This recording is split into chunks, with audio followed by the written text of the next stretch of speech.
Halo teman-teman, jumpa lagi dengan Kak Ronald di channel YouTube PPA IO 869. Ya teman-teman, apa kabarnya semua? Kakak harap semua dalam keadaan sehat ya di tengah pandemi COVID-19 yang masih merajalela di Indonesia dan khususnya di Batu, Malang. Tetap safety, jaga protokol kesehatan, lakukan itu dalam kehidupan kita setiap kali keluar masuk. Oke teman-teman, materi kita hari ini tentang dari penjala ikan menjadi penjala manusia. Teman-teman, untuk menjadi penjala ikan tuh apa yang harus kita siapkan sih untuk menjadi penjala ikan? Yang pastinya simpel aja.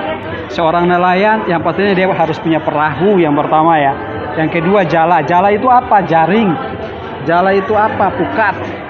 Yang harus disediakan oleh seorang nelayan untuk menangkap ikan. Targetnya yang pastinya dia harus tahu cuaca, tahu di mana tempat yang ada banyak ikan, tahu di mana dia harus melemparkan jala atau jaringnya.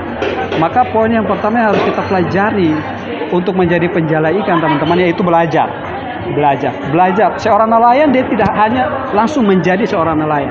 Dia harus belajar teori, dia harus belajar cuaca di laut, dia harus belajar bagaimana menggunakan jaring atau jalanya. Dia harus belajar menggunakan perahunya ketika membawa untuk ke lautan yang dalam. Dia harus tahu tempat-tempat mana yang ada ikan atau ikan-ikan yang bisa ditangkap untuk dinikmati bahkan dijual nantinya. Yang pertama belajar, yang kedua seorang nelayan lakukan apa yang kamu pelajari. Seorang nelayan tidak akan bisa dikatakan nelayan ketika dia hanya punya teori, dia hanya punya materinya. Seperti teman-teman nggak bisa hanya belajar sesuatu. Teman-teman harus lakukan apa yang teman-teman pelajari. Begitu juga dengan seorang nelayan ingin menjadi nelayan, maka lakukan apa yang dipelajari yang tadi. Ketika kita sudah belajar tentang cuaca, kita sudah belajar tentang laut, perahu dan semuanya. Yang kedua yang tidak kalah pentingnya adalah kita melakukan apa yang kita pelajari. Untuk menjadi nelayan, seorang nelayan harus turun ke laut membawa alat-alat yang tadi sudah disiapkan. Bagaimana dengan menjadi penjala ikan, Kak? Penjala manusia, Kak? Sama, menjadi penjala manusia juga. Yang pertama kita harus belajar. Belajar terhadap siapa? Kita harus belajar sama Tuhan Yesus. Kita baca di teks kita ya, Lukas 5 ayat 1 sampai 11. Itu berbicara tentang Yakobus, Petrus, Andreas, teman-teman itu murid-murid pertama Yesus itu adalah orang-orang yang hidupnya sebagai nelayan ikan, sebagai penjala ikan. Tetapi Tuhan memanggil mereka untuk menjadi penjala manusia. Maka untuk menjadi penjala manusia yang pertama adalah belajar dari Tuhan. Apa yang Tuhan Yesus lakukan ketika ada di pantai untuk membawa Petrus dan teman-temannya ke tengah laut untuk menangkap ikan. Murid-murid ketika Yesus di pinggir pantai, yang pertama Yesus lakukan adalah mengajar, memberikan pengajaran, pembekalan teori. Yang kedua, Yesus membawa Petrus dan teman-teman nelayannya ke tengah laut untuk menangkap ikan. Hal yang sama teman-teman, untuk menjadi penjala manusia yaitu belajar sama Tuhan Yesus. Yang kedua, apa yang dipelajari? Yang kita pelajari apa sih? Bagaimana hidup dengan baik ketika kita berkumpul dengan teman-teman, ketika teman-teman di sekolah mungkin mau nyontek, ini sekarang lagi ulangan gitu ya, teman-teman yang lain ngajak untuk nyontek supaya dapat nilai bagus di rapor. Nilai bagus apa gunanya kalau teman-teman tidak mengerti? Teman-teman mengerti nilai nggak bagus nggak masalah, yang penting teman-teman mengerti. Itu yang paling penting. Nyontek menjadi masalah yang sangat penting di dalam kehidupan anak-anak sekolah. Maka teman-teman hindari itu. Pergaulan-pergaulan yang buruk teman-teman hindari. Belajar sama-sama, belajar sama Tuhan Yesus. Yang kedua, lakukan apa yang teman-teman pelajari. Ketika teman-teman berkumpul dengan teman-teman yang lain di komunitas, ketika teman-teman pelajari tentang bagaimana hidup baik, lakukan itu.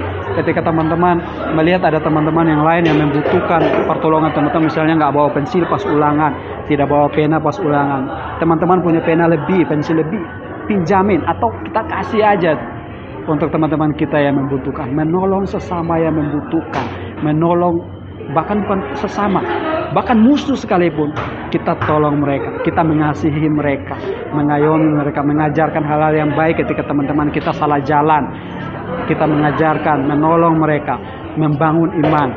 Sehingga teman-teman untuk menjadi penjala manusia, Yang pertama, kita butuh hidup di dalam komunitas-komunitas anak-anak Tuhan. Yang kedua, kita melakukan itu di dalam kehidupan kita. Kita di rumah kita tolong orang tua enggak? Kalau kita belum bisa menolong orang tua, kita belum bisa dikatakan menjadi penjala manusia. Kita masih melawan orang tua, kita masih nggak taat sama kakak, kita masih nggak taat sama orang tua kita. Berarti itu kita belum bisa katakan bahwa kita adalah anak-anak yang mengasihi Tuhan. Maka untuk menjadi anak-anak mengasihi Tuhan, kita lakukan firman Tuhan, mengasihi orang tua, tolong orang tua, bersihin rumah, rapiin tempat tidur, rapiin kamar.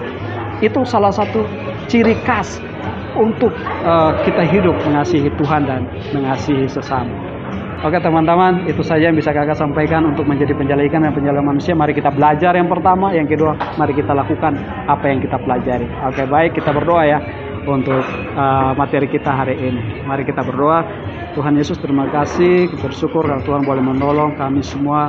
Hamba berdoa untuk adik-adik yang sedang ujian kenaikan kelas akhir semester, bahkan teman-teman yang sudah mengikuti ujian akhir sekolah, yang ingin mendaftar ke SMP, SMA, dan juga perguruan tinggi. Tuhan Yesus yang menolong, memberkati, memberikan kemampuan, kesehatan, setiap dana yang dibutuhkan, bahkan segala kesiapan diri yang Kau yang menolong, memberkati, sehingga mereka boleh mencapai, meraih masa depan yang Tuhan rancangkan dalam hidup masing-masing. Berkati orang tua, berkati PPA yang mendukung setiap pembina-pembina yang ada, Engkau Allah yang menolong dan memberkati. Ini doa kami, ini syukur kami, dalam nama Yesus kami berdoa. Amin.